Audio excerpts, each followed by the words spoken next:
আজকে জুমার রাত, আগামীকাল পবিত্র জুমার দিন। ইসলামের রাত এবং দিন পশ্চিমা সভ্যতার মতো নয়। পশ্চিমা সভ্যতার রাত দিন হচ্ছে রাত 12টা থেকে দিন 12টা। ইসলামের রাত এবং দিনের সংজ্ঞা হচ্ছে সূর্য ওঠা এবং ডোবার সাথে। অলরেডি আমরা জুমার রাতে প্রবেশ করেছি। জুমার দিনে অনেক আমল আছে, তার মধ্যে অন্যতম কিছু গুরুত্বপূর্ণ আমল হচ্ছে বেশি থেকে বেশি রাসূলুল্লাহ সাল্লাল্লাহু আলাইহি ওয়াসাল্লামের প্রতি দরুদ পাঠ করা। নবী করিম সাল্লাল্লাহু আলাইহি ওয়াসাল্লাম বলেছেন, কেউ যদি তার প্রতি একবার দরুদ পাঠ করে আল্লাহ রাব্বুল আলামিন তার প্রতি 10 বার রহম করবেন। বলেন সুবহানাল্লাহ। তার আমল নামায় 10টা নেকি লেখা হবে, 10টা গুনাহকে মাফ করে দেয়া হবে এবং তার মর্যাদা 10 গুণ বাড়িয়ে দেওয়া হবে। বলি সুবহানাল্লাহ। নবী সাল্লাল্লাহু আলাইহি ওয়াসাল্লাম এটাও বলেছেন যে জুমার দিনে বেশি বেশি দরুদ পড়তে, কারণ জুমার দিনে স্পেশালি দরুদগুলো নবী সাল্লাল্লাহু আলাইহি ওয়াসাল্লামের কাছে পেশ করা হয় এবং আল্লাহ রাব্বুল আলামিনের কিছু স্পেশাল ফেরেশতা আছেন, মালায়েকা, যারা দরুদগুলোকে সংগ্রহ করেন, সালামগুলোকে সংগ্রহ করেন এবং নবী সাল্লাল্লাহু আলাইহি ওয়াসাল্লামের কবরে পৌঁছে দেন। তিনি এগুলোর উত্তর দিয়ে থাকেন। জুমার এই রাতে কয়েকটা নসিহত করব আপনাদেরকে। জুমার এই দিনে এবং রাতে বেশি থেকে বেশি নবী সাল্লাল্লাহু আলাইহি ওয়াসাল্লামের উপর দরুদ শরীফ পাঠ করেন। পারা যাবে ইনশাআল্লাহ? সবচেয়ে শ্রেষ্ঠ দরুদ কোনটা? দরুদ ইব্রাহিম। পারা যায় ইনশাআল্লাহ? এটা না পড়েন, অ্যাটলিস্ট এতটুকু বলবেন, আল্লাহুম্মা সাল্লি ওয়া সাল্লিম আলা নবিয়িনা মুহাম্মদ। পারা যাবে? আমার সাথে বলেন, আল্লাহুম্মা সাল্লি ওয়া সাল্লিম আলা নবিয়িনা মুহাম্মদ। কমপক্ষে সকালে 10 বার, সন্ধ্যায় 10 বার নবী সাল্লাল্লাহু আলাইহি ওয়াসাল্লাম আপনার জন্য সুপারিশ করবেন ইনশাআল্লাহ তাআলা। আর আপনারা জানেন তিনি ছাড়া আমাদের কোনো আদর্শ নেই। আছে?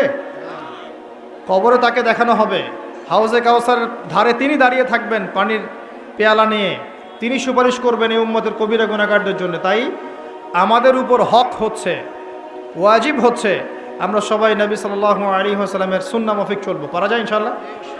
আল্লাহ পাক তৌফিক দান করুন, আমিন। জুমার দিনে আর কয়েকটা কাজ বেশি বেশি করেন। শোনেন, সকাল সকাল গোসল করবেন। পারবেন? গোসলটা করবেন ফরজ গোসলের মতো। পারা যাবে? এরপরে সবচেয়ে সেরা কাপড়টা পরবেন, যেন তেন কাপড় পরবেন না, আপনার বেস্ট কাপড়টা পরবেন। মসজিদে আপনি আল্লাহর সাথে সাক্ষাৎ করতে যাবেন, নোংরা কাপড় কেন পরে যাবেন? আতর সুগন্ধি ব্যবহার করবেন। আতর সুগন্ধি ব্যবহার করে উত্তম কাপড় পরে পায়ে হেঁটে আগে আগে সকাল সকাল মসজিদে যাবেন। যে সবার আগে ঢুকবে একটা উট কোরবানির নেকি পাবে, যে তারপরে ঢুকবে সে একটা গরু কোরবানির নেকি পাবে, এরপরে যে সে একটা ছাগল, তারপরে মুরগি, তারপর ডিম, এভাবে আস্তে আস্তে আস্তে আস্তে কমতে থাকবে। যখন ইমাম খুতবা শুরু করে দিবেন, ফেরেশতারা নাম নোট করা বন্ধ করে দিয়ে বসে যাবেন। তাই খুতবা শুরুর আগেই মসজিদে যাওয়ার চেষ্টা করবেন, না হলে ওই লিস্টে আপনার নাম থাকবে না। কথা কি বুঝতে পারছেন?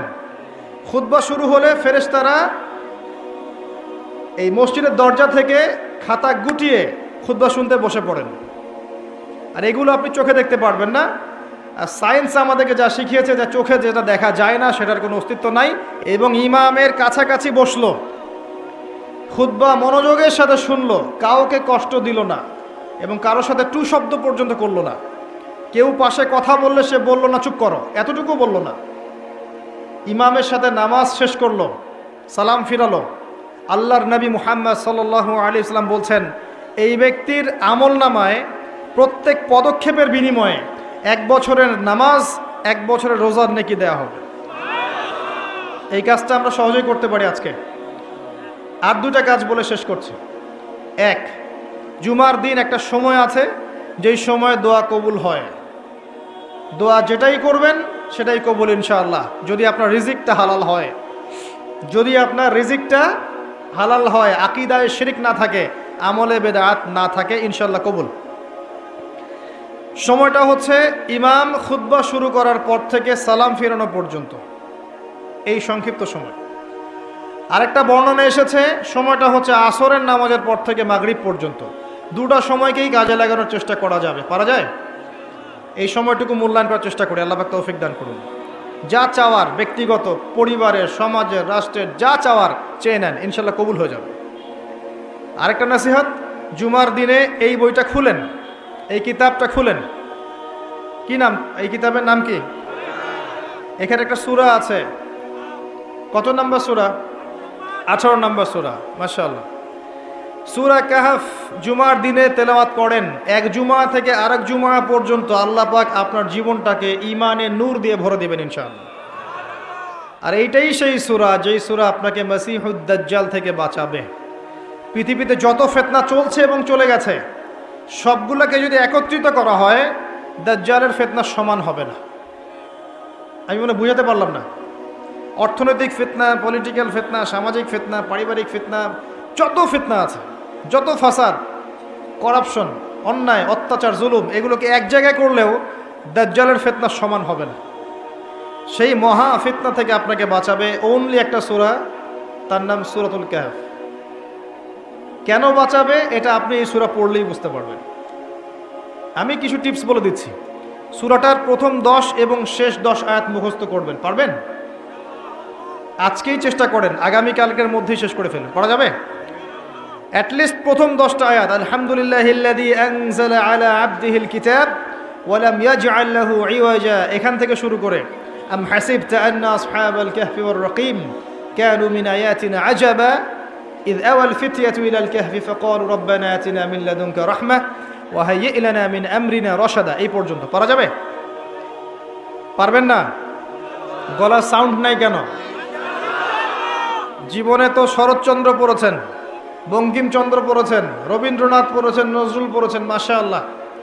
জীবনে হুমায়ুন আহমেদের 60, 70, 100টা বই পড়ে ফেলেছেন। হিমুকে আপনি চেনেন, মিসির আলীকে সব চিনেন। আপনাকে জিজ্ঞেস করা হয় যদি বাংলাদেশ ক্রিকেট টিমের সবগুলো প্লেয়ারের নাম বলো, আজকে এই যে টি-20তে কে কে খেলেছে সব বলতে পারবেন।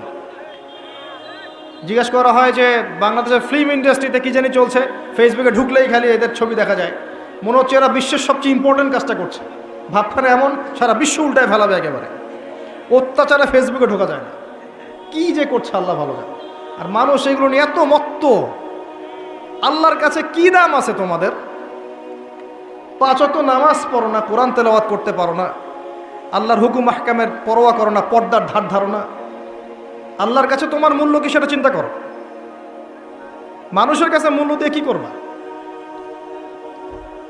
জিজ্ঞাসা করেন নায়ক নায়িকার নাম বলে দেবে খটখট করে। জিজ্ঞাসা করেন হিন্দি সিরিয়ালের নাম বলে দিবে। পশ্চিমার প্লেয়ারদের নাম জিজ্ঞাসা করেন বলে দিবে। ক্রিকেট প্লেয়ার, ফুটবল প্লেয়ার নাম জিজ্ঞাসা করেন বলে দিবে। মিউজিশিয়ানদের নাম জিজ্ঞাসা করেন বলে দিবে। সব পারবে এরা। জিজ্ঞাসা করেন রাসূল সাল্লাল্লাহু আলাইহি ওয়াসাল্লামের দ্বিতীয় স্ত্রীর নাম কি, কে বলতে পারবে? হাত উঁচু করেন। দ্বিতীয় স্ত্রীর নাম বলেন। শুকরান, একজন পেরেছেন, হাত একটা ওঠে নাই। তো সূরা কাহফের 10 আয়াত মুখস্থ করতে পারবো না, বিশ্বাসযোগ্য নয়। আপনি ফিজিক্স পড়ছেন, কেমিস্ট্রি পড়ছেন, বায়োলজি পড়ছেন, ইকোনমিক্স পড়ছেন, ম্যানেজমেন্ট পড়ছেন, অ্যাকাউন্টিং পড়ছেন, বিসিএস কোচিং করছেন, কত কি করছেন। সূরা কাহফের 10 বিষয়াত পারবেন না, কোরআনের ইম্পর্টেন্ট সূরা পারবেন না, ফরজ ওয়াজিব সুন্নাত মুস্তাহাব জানবেন না, ওযুর ফরজ জানবেন না, কাকে আল্লাহ পাক পশু বলবেন তাহলে? পৃথিবীতে কি এসেছে এই কারণে যে খাবো, ঘুমাবো, বিয়ে করব, সহবাস করব, বাচ্চা পয়দা করব, মারা যাব, সিম্পল। আর মারা যাওয়ার পরে হুজুরকে ডাকবো, আসেন 40 দিনের দিন একবার, বছরের শেষে একবার আমার নামে কোরআন খতম করে বক্সায় দেন, আমি জান্নাতে। এটাই শেষ করি, রাত অনেক হয়ে গেছে। জুমার দিনে সূরা কাহফ তেলাওয়াত করেন। একটা বার যদি অর্থসহ পড়তে পারেন, আপনি বুঝতে পারবেন এই সূরায় কি এমন আছে যা আপনাকে দাজ্জালের ফিতনা থেকে বাঁচাবে। আমি আজকে আপনাকে এটা বলে দিব না, শুধু ইঙ্গিত দিচ্ছি এই সূরাতেই এমন কিছু আছে যা আপনাকে বিশাল ফিতনাময় পরিবেশ থেকে বাঁচাবে ইনশাআল্লাহ। আসহাবুল কাহফ আপনার আদর্শ। আপনি খিজির আলাইহিস সালামের মতো হন, 2 চোখ খুলে যাবে। এই খিজির আলাইহিস সালামের গল্প, ঘটনা সূরা কাহফে আছে। 2 বন্ধুর ঘটনা, বস্তুবাদী আর একজন আল্লাহওয়ালা, এই সূরার মধ্যে আছে। যুলকারনাইন আলাইহিস সালাম যিনি মাশরিক মাগরিব বিজয় করেছিলেন, যেমনটা ঈসা আলাইহিস সালাম করবেন, এই ঘটনা এই সূরার মধ্যে আছে। আসহাবুল কাহফ যারা ফিতনাময় পরিবেশ থেকে চলে গিয়েছিলেন এবং আল্লাহ পাক তাদেরকে সেফ করেছেন, ফিতনা থেকে বাঁচিয়েছেন, এই ঘটনা এই সূরার মধ্যে আছে। ক্লু দিয়ে দিলাম, আপনি মিলিয়ে বের করেন এই সূরায় কি আছে যা আপনাকে মাসিহুদ দাজ্জাল থেকে বাঁচাবে। আল্লাহ পাক আমাদের সবাইকে জুমার দিনে এই সুন্নাহ মাফিক জীবন যেমন করার তৌফিক দান করুন। আগামী রমজান পর্যন্ত আল্লাহ পাক আমাদেরকে বাঁচিয়ে রাখুন। রমজানে আমাদের ইবাদত বন্দেগী বাড়িয়ে দিন। আল্লাহ পাক আমাদের সবাই নেক হায়াত হালাল রিজিককে প্রশস্ত করুন।